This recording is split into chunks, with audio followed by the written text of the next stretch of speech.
anak-anak semua. Assalamualaikum warahmatullahi wabarakatuh. Waalaikumsalam. Bagaimana kabar kalian pada hari ini, anak-anak semua? Baik, Pak. Insyaallah baik, Pak. Alhamdulillah. Oke, alhamdulillah semuanya dalam keadaan baik, sehat walafiat ya.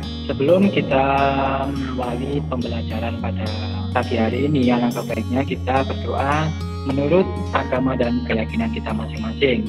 Agar apa nanti yang kita kerjakan bisa bermanfaat dan berjalan dengan baik. Berdoa. Oke, selesai. Untuk hari ini Bapak absen dulu ya, anak-anak semua. Yang pertama, Bung Sina, ada Bung Sina? Hadir, Pak. Ya, Dula Salsabila, Ya, Pak, hadir. Rosidatu Suroya, kasih nggak ada ya. Lanjut ada Dilvi Novia Maharani, Hadir, Pak, hadir. ya. Lanjut Novira Timurni, Hadir, Pak. Fadila, Aminatus Salihah. Hadir. Baik, yang berikutnya Nadia Riyadatul Imam, Hadir, Pak. Nailun Nikmah. Yang berikutnya Aufa Nur Afnania. Hadir, Pak. Ya, Mbak Aufa. Yang berikutnya Vicky Surya Subagyaji. Hadir, Pak. Ya, Mas Vicky. Alhamdulillah. Untuk materi yang akan kita bahas pada pagi hari ini yaitu materi tentang teks laporan hasil observasi. Dan di sini saya juga dibantu oleh ketua kelas kita, Mbak Nailun Nikmah. Lanjut Mbak Nailun, untuk slide-nya bisa ditampilkan slide berikutnya. Nah, sebelum kita menganjak ke materi yang lebih dalam, untuk anak-anakku semua, tolong perhatikan gambar yang ada dalam slide tersebut. Itu ada lingkungan tidak terawat dan ada gambar lingkungan yang terawat. Tolong kalian perhatikan dan kalian amati apa perbedaan dari kedua gambar itu. Baik ya, sudah selesai ya. Ini saya tunjuk langsung aja perwakilan dari Mas Vicky untuk menjelaskan perbedaan dari kedua gambar tersebut. Apa yang Mas Vicky rasakan dan apa yang dilihat ya Mas Vicky ya. Baik, Pak. Di gambar yang pertama yaitu lingkungan tidak terawat. Di situ terlihat banyak sampah-sampah yang berserakan, banyak daun-daun yang sudah kering itu berjatuhan. Sedangkan yang di gambar kedua, di lingkungan yang terawat terlihat sangat bersih dan asri. Gitu, Pak. Ya, baik. Terima kasih Mas Vicky. Yang berikutnya perwakilan dari cewek. Ini ada Mbak Nova. Mbak Nova Aminatus Salihah. Halo Mbak Nova. Ya, Pak. Ya, apa perbedaan dari kedua gambar itu? Untuk gambar yang lingkungan tidak terawat, itu terlihat kerusakan jalan ya, Pak ya. Jadi tidak terawat karena ada tumpukan sampah yang berserakan juga. Untuk gambar yang sebelahnya, lingkungan yang terawat, yaitu terlihat asli, Pak. Seperti itu. Oke, terima kasih Mbak Nova atas penjelasannya. Ya, sangat benar sekali. Belum kita menganjak ke teks laporan hasil observasi yang nantinya kita pelajari bersama, kalian sudah melihat gambar yang lingkungan tidak terawat dan ada gambar lingkungan yang terawat. Nah, di situ sangat jelas sekali. Jika kalian mengamati, nah itu kalian bisa jadikan sebuah data yang nantinya bisa dijadikan sebuah teks laporan hasil observasi, teman-teman semua. Ya, nanti kalian bisa melakukan sebuah observasi atau analisa dari kedua gambar yang berbeda yang Bapak tampilkan pada slide pada pagi hari ini. Baik, untuk yang berikutnya Mbak Nailun, slide yang berikutnya. Ya, ini adalah tujuan dan materi pembelajaran yang akan kita bahas pada pagi hari ini. Tujuan yang pertama yaitu menentukan isi pokok teks laporan hasil observasi. Nah, itu adalah tujuan yang pertama yang akan kita pelajari. Yang kedua yaitu menentukan ciri kebahasaan teks laporan hasil observasi. Itu adalah tujuan kita yang akan kita pelajari pada pagi hari ini, anak-anak semua. Baik, lanjut yang berikutnya Mbak Nailun. Nah, sekarang kita sudah menganjak ke materi pembelajaran. Yang pertama yaitu ada teks laporan hasil observasi. Ada yang tahu apakah itu teks laporan hasil observasi? Tidak. Laporan hasil kegiatan pengamatan, Pak. Ya, kan pengamatan. Ada lagi yang bisa menambahkan? Baik ya. Teks laporan hasil observasi itu adalah jenis teks yang penjabarannya mengenai sesuatu yang didasarkan pada hasil observasi. Dalam teks laporan hasil observasi ini nih, anak-anak semua, kalian harus tahu itu berisi tentang fakta-fakta yang aktual yang dapat dibuktikan secara ilmiah. Nah, itu adalah teks laporan hasil observasi. Yang berikutnya yaitu tentang isi teks laporan hasil observasi. Ya, ada yang tahu tentang isi teks laporan hasil observasi dari anak-anak semua ini? Ada yang bisa menjawab? Silakan. Ya, tidak ada yang tahu ya, mana semua ini. Isi teks laporan hasil observasi yaitu objek yang sudah kita amati tadi atau data yang sudah kita amati tadi kita input dan kita jadikan sebuah teks laporan hasil observasi. Nah, itu adalah isi teksnya dari laporan hasil observasi. Yang berikutnya yaitu ciri-ciri kebahasaan dalam teks laporan hasil observasi. Yang pertama ada kata serta frasa verba dan nomina. Ada yang tahu frasa verba itu apa dan frasa nomina itu apa? Baik ya. Untuk frasa verba itu adalah kelompok kata yang terbentuk dari sebuah kata kerja. Nah, itu adalah frasa verba atau lebih sederhananya kata kerja. Itu bisa. Itu kata kalimat frasa verba. Nah, kalau yang frasa nomina ini itu adalah klausa yang terdiri dari dua kata yang menunjuk suatu benda. Nah, itu adalah frasa nomina. Nah, contoh dari frasa verba kayak kata merupakan, bermanfaat, terus sebagai, dapat dimanfaatkan dalam kehidupan. Nah, itu merupakan frasa verba dan digunakan sebagai, nah itu kan sebuah kata kerja teman-teman ya. Dan lihat pada halaman, nah itu kan sebuah kata kerja. Itu kalian harus perhatikan dalam membuat teks laporan hasil observasi nantinya, anak-anak semua. Dan yang berikutnya frasa nomina. Nah, frasa nomina ini berbeda dengan yang verba tadi ya. Ini kata benda. Contohnya kayak wayang. Nah, itu kan sebuah benda. Terus berikutnya adalah kulit kerbau. Ini juga sebuah subjek para wali songo. Nah, itu bisa disebut sebagai frasa nomina. Dan juga penyebar agama Islam di Jawa, itu bisa juga disebut sebagai frasa nomina, anak-anakku semua. Itu kalian harus perhatikan dalam pembuatan teks laporan hasil observasi nantinya. Yang berikutnya ada afiksasi. Nah, afiksasi ini merupakan kata bentukan atau bisa disebut juga kata yang telah mendapatkan tinjuan. Itu adalah afiksasi. Contohnya pertunjukan. Kata pertunjukan itu jenisnya frasa nomina dan mendapat tinjuan pe dan an. Kata dasarnya kan tujuh menjadi sebuah kata pertunjukan. Nah, itu contohnya teman-teman. Yang berikutnya contohnya bisa menunjukkan. Nah, itu adalah sebuah jenis frasa verba, kata kerja ya. Dan mendapat imbuhan me dan kan. Kata dasarnya kan tunjuk. Nah, itu contohnya dari afiksasi, menunjukkan, dari kata menunjukkan. Nah, itu kan dapat imbuhan. Yang berikutnya adalah kalimat definisi dan deskriptif. Nah, pada kalimat definisi dan deskriptif ini itu merupakan dua jenis kalimat yang dibedakan berdasarkan fungsinya. Ingat teman-teman, dua kalimat ini dibedakan berdasarkan fungsinya. Kalimat definisi itu berfungsi untuk menyajikan makna. Contohnya wayang. Wayang adalah, nah itu kan sebuah definisi atau sebuah arti dari wayang itu apa sih? Nah, seperti itu teman-teman. Sedangkan kalimat deskriptif itu berfungsi untuk menyajikan ciri-ciri atau suatu objek, pada suatu objek. Ciri-ciri pada suatu objek, teman-teman. Nah, itu adalah kalimat deskriptif. Jadi garis besarnya kalian ketahui yang kalimat definisi tadi untuk menyajikan makna, dan yang deskriptif ini untuk menyajikan ciri-ciri pada suatu objek. Contohnya kalimat deskriptif ya. Contohnya wayang Purwo terdiri dari beberapa jenis. Nah, itu merupakan kalimat deskriptif. Sedangkan kalimat definisinya bisa wayang Purwo adalah, nah itu perbedaannya teman-teman.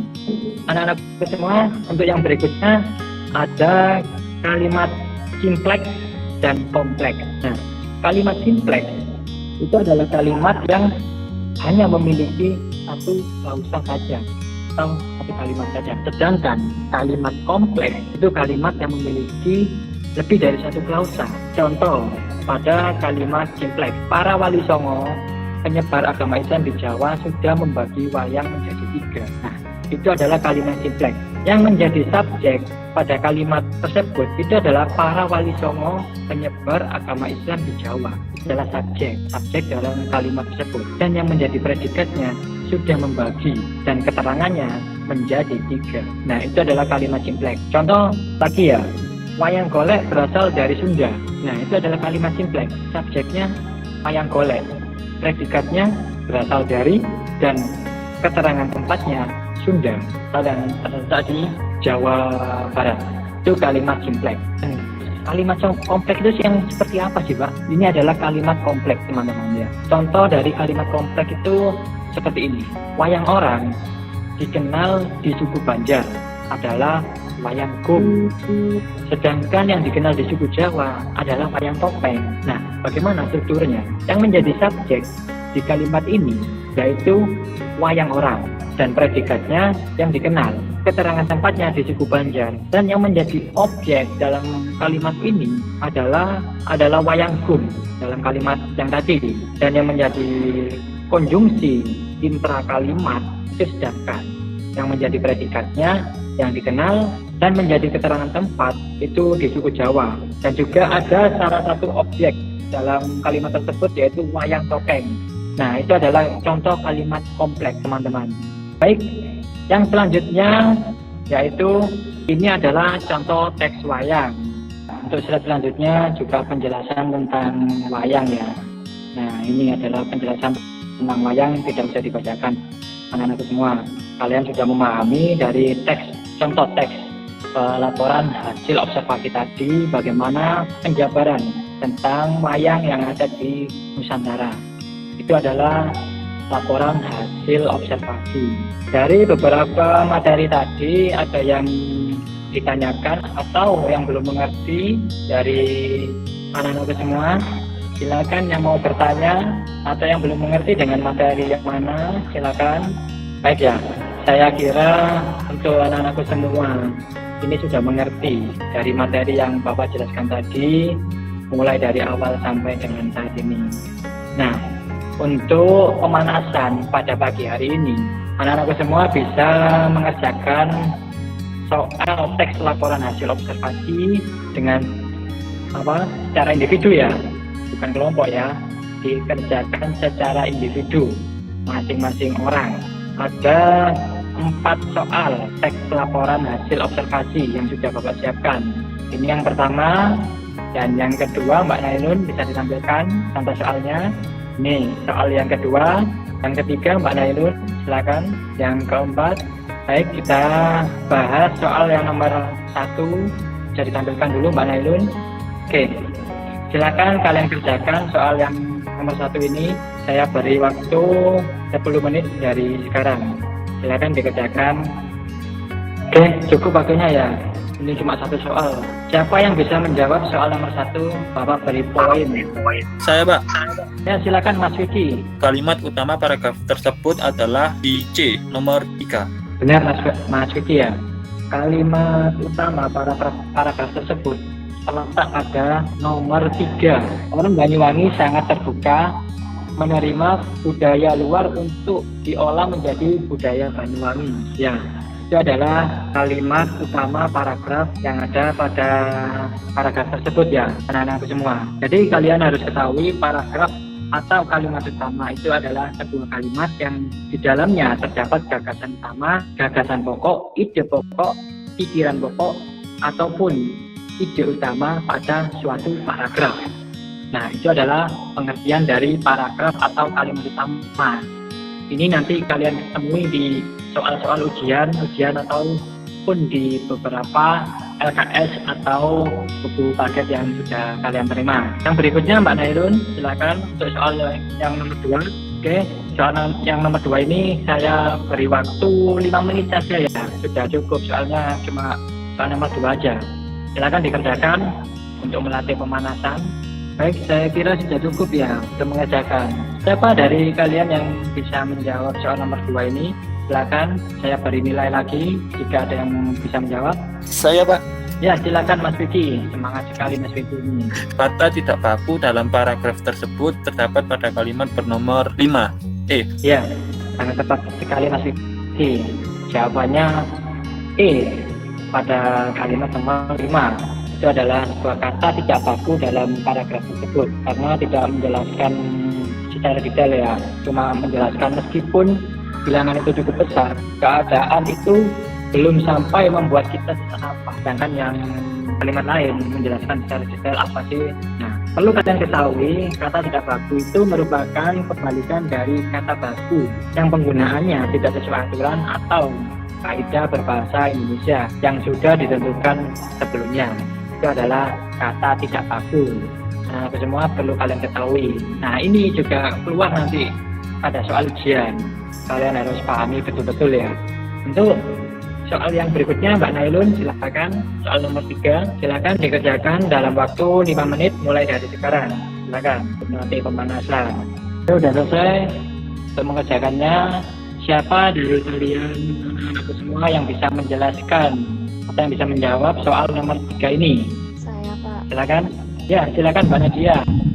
Pernyataan umum dalam kutipan teks laporan hasil observasi dinyatakan dalam kalimat, kalau menurut saya dalam kalimat deskriptif, Pak. D. Deskripsi yang A ya Mbak Nadia ya. Ya, sangat tepat sekali Mbak Nadia jawabannya. Nanti Bapak beri nilai tambahan untuk Mbak Nadia. Yang sudah saya jelaskan tadi ya, anak-anakku semua. Kalimat deskriptif itu kan berfungsi untuk menyajikan ciri-ciri pada suatu objek. Nah, objeknya apa? Burung pelikan itu. Dari penjelasan itu tadi dijabarkan burung pelikan memiliki ini, ukurannya sekian. Nah, itu adalah menjelaskan ciri-ciri dari burung pelikan itu tadi. Itu teman-teman semua ya. Itu pertanyaan seperti ini akan muncul pada waktu kalian nanti melaksanakan ujian. Yang berikutnya Mbak Nailun, soal nomor 4. Ya, soal nomor 4 ini saya beri waktu 5 menit bagi kalian yang bisa menjawab seperti biasa ya. Saya beri nilai tambahan, poin tambahan untuk kalian untuk yang bisa menjawab. Silakan dikerjakan. Baik, saya kira sudah cukup untuk mengerjakannya. Silakan dari anak-anakku semua ini yang bisa menjawab, silakan siapa yang bisa menjawab soal nomor 4. Saya bisa, Pak. Ya, silakan Mbak Nadia. Teks laporan di atas adalah bagian pernyataan umum atau C. Klasifikasi. Benar sekali Mbak Nadia, jawabannya adalah klasifikasi. Ya, poin C. Ya, itu menjelaskan tentang ikan air tawar terbagi dari beberapa golongan. Nah, itu kan mengklasifikasikan dari beberapa ikan yang termasuk ikan air tawar.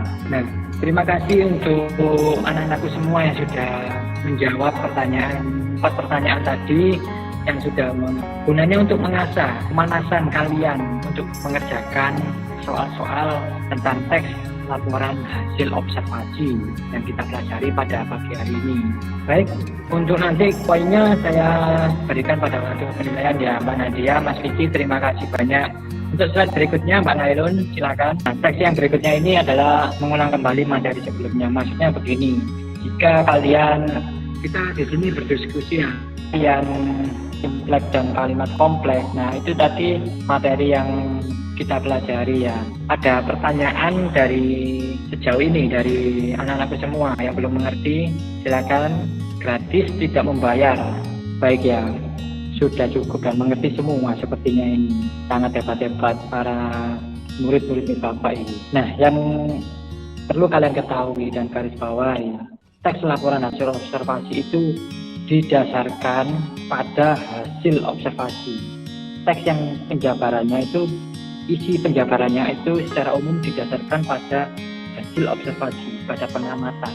Jadi kalian nanti kalau membuat teks laporan hasil observasi pasti terjun ke lapangan untuk mendata, mencari data apa yang objek yang kita observasi nantinya.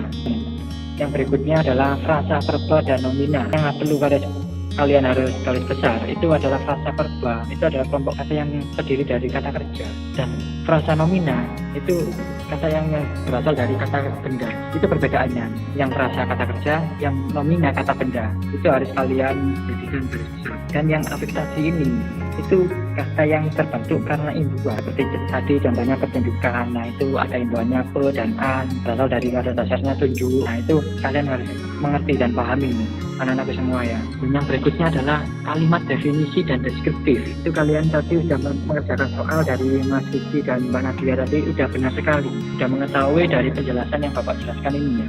Dan kalimat kompleks dan simpleks. Nah, kalau kalimat simpleks itu garis besarnya memiliki satu klausa saja, dan kalau kompleks lebih dari satu klausa, itu saja yang harus kalian pahami dan kalian mengerti anak-anak semua. Itu nanti kalian akan menemui beberapa soal yang seperti itu, pilihan ganda seperti itu pada waktu ujian. Dan yang berikutnya silakan Mbak Nailun. Baik, untuk slide berikutnya ini itu adalah ada teks, contoh teks laporan hasil observasi tentang batik ya. Nanti kalian jelaskan dan ada oleh-oleh dari Bapak untuk kalian kerjakan di rumah sebagai tugas kalian untuk mendapatkan hasil tambahan. Yang tugas pertama itu adalah merangkum teks laporan hasil observasi pada contoh teks di atas, membatik tulis dengan menggunakan bahan A. Yang kedua, tentukanlah kalimat pernyataan umum dan kalimat deskriptif pada teks laporan hasil observasi di atas. Itu adalah tugas kalian yang nantinya kalian kerjakan secara individu dan kemudian kalian bisa kumpulkan pada hari berikutnya di meja Bapak. Jangan lupa sesuai dan tepat waktu pada pengumpulannya. Nanti Bapak periksa dan nanti saya beri penilaian tersendiri buat kalian. Itu individu ya, bukan kelompok. Kalian kerjakan sendiri-sendiri. Mungkin itu saja yang bisa Bapak jelaskan pada pembelajaran pada pagi hari ini ya. Semoga apa yang kita pelajari pada pagi hari ini bisa bermanfaat bagi anak-anakku semua, dan saya ucapkan banyak terima kasih yang sudah hadir pada pertemuan pada pagi hari ini. Semoga kalian semua diberi sehat walafiat untuk mengikuti materi-materi berikutnya. Untuk pembukaan tadi kita awali dengan doa, dan untuk penutup kali ini kita akhiri dengan berdoa ya. Berdoa, mulai. Selesai. Terima kasih untuk anak-anakku semua. Jangan lupa jaga kesehatan dan jangan lupa juga kerjakan tugas sesuai dengan perintah dan petunjuk yang Bapak berikan tadi. Terima kasih untuk pembelajaran pada pagi hari ini. Saya akhiri dulu. Assalamualaikum warahmatullahi wabarakatuh. Waalaikumsalam warahmatullahi wabarakatuh. Baik.